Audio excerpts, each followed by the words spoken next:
envisioned a very rough and brutal chase down the streets of Gotham. I didn't want to make it look conventional. And with the help of Rob Alonso, director of Second Unit, and Eunice Huddart as a stunt coordinator, we created something that is quite unique, and it's relentless, and it's quite a thrill ride. Whenever you do a chase sequence, there's always a period of time that you have to think about what you're doing because you're limited in what you can do. So the preparation is really important for us. What helps is storyboards. What helps is good communication within all departments.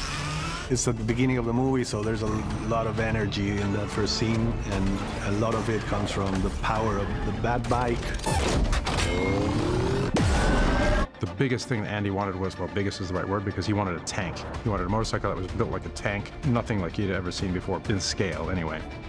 We saw the concepts. I mean, it's really large. It's nearly 10 foot long. It's over 3 foot wide. It was something that Andy always wanted to do practically, but it was seen as being, oh, we'll never be able to turn the thing around, we'll never be able to get it to go up to speed and all that. And this was one of those situations where Eunice was very excited about the Bat Bike and what it could do. And the pair of us, we were constantly trying to add more things for the bike to do because we felt it was such a presence.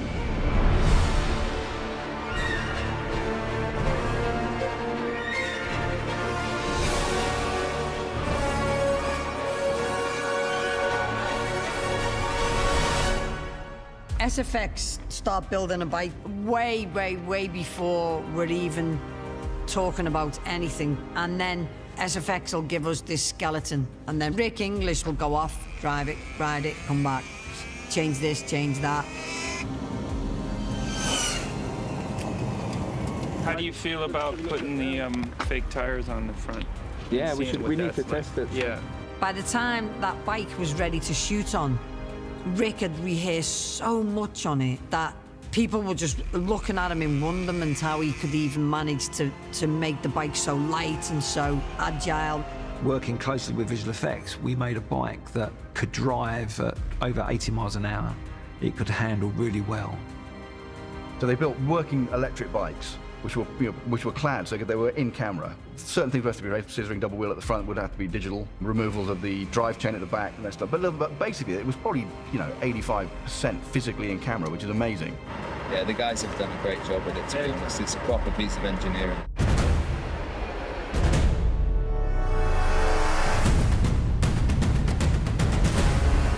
We've made 2 practical bikes, and we've made one that goes on a motion base for Ben Affleck.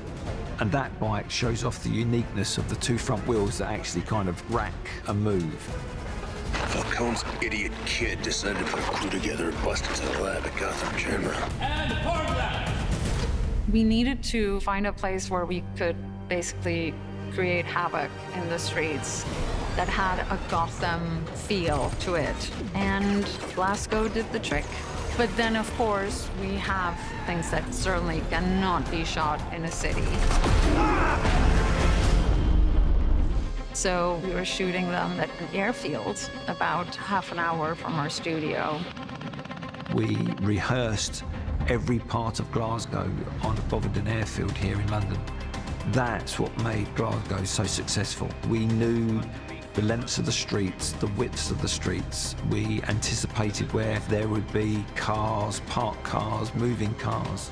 And then step by step, we did the sequence on an airway field. That's the key to anything like this where you're going to do things that are tricky.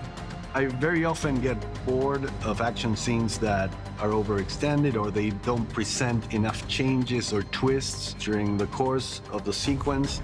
So I had that in mind very much when we designed the scene. My work with Rob Alonso, the Second Unit director, was very close, which is the fun part of working with stunt and Second Unit, which is basically you're playing with toy cars and little models of the city, and it's like, what if we do this?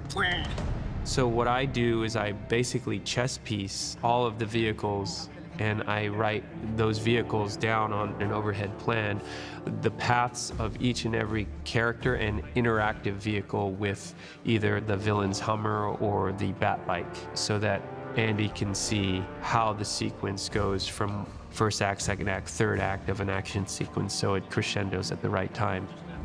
One curveball for us was we had to cannon a truck within one of the sequences.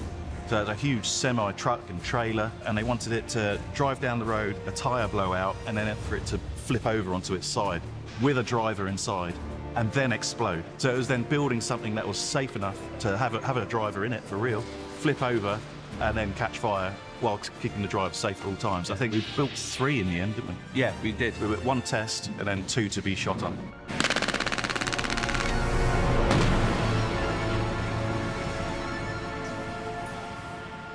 What I appreciate about Rob and Eunice is that they don't hold back. When I give them more freedom, it's more fun to them. They come up with better outcomes and results.